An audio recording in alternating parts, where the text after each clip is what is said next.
Profiter d'un été au Havre, ça commence dès le matin. Il est 10h au point plage, c'est le cours de réveil musculaire. Pascal et Elisabeth sont toutes les deux havraises. Elles sont là chaque matin pour leur séance de gym. Ça détend, on est en forme pour toute la journée après. Ça, c'est vraiment très très agréable. L'été, le club de gym est fermé, donc j'en profite pour venir ici. En plus, c'est gratuit. Ce cours quotidien est proposé par la direction des sports de la ville du Havre. Allez, à droite. Pour bien finir la matinée, les participants peuvent continuer leur effort au cours de salsa, toujours sur la plage. Aujourd'hui, Quentin et Pauline ont décidé de s'essayer au paddleboard. Pendant tout l'été, le Point Plage propose à un tarif compétitif la location du matériel aquatique en bord de mer, mais également sur le plan d'eau de la forêt de Manjou.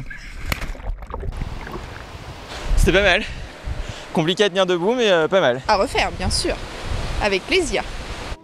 Petit Havre de Paix, les incontournables cabines de plage accueillent chaque été des habitués. Madeleine, dite Mado, passe tous ses après-midi dans sa petite résidence temporaire. Ces étés, elle ne les passerait pas ailleurs qu'au Havre. Moi je me plais ici, mais on a tout. On a nos amis, on a toujours du monde. La mer, c'est pas joli à voir, les bateaux qui passent. C'est bien, on n'est jamais seul.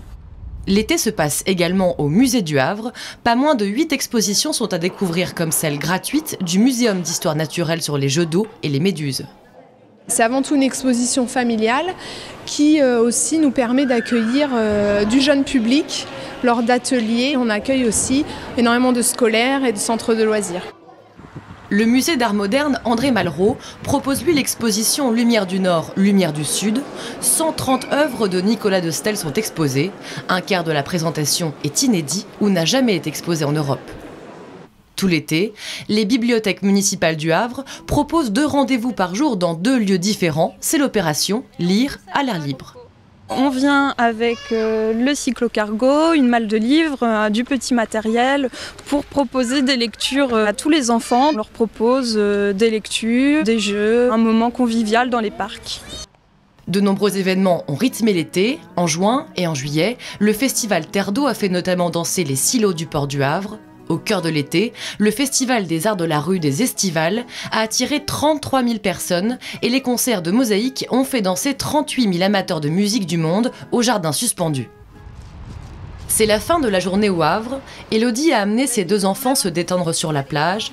La promenade du front de mer ne désemplit pas et Mado prépare son repas de fin de saison avec les autres cabinistes. Demain matin commence une nouvelle journée d'été au Havre.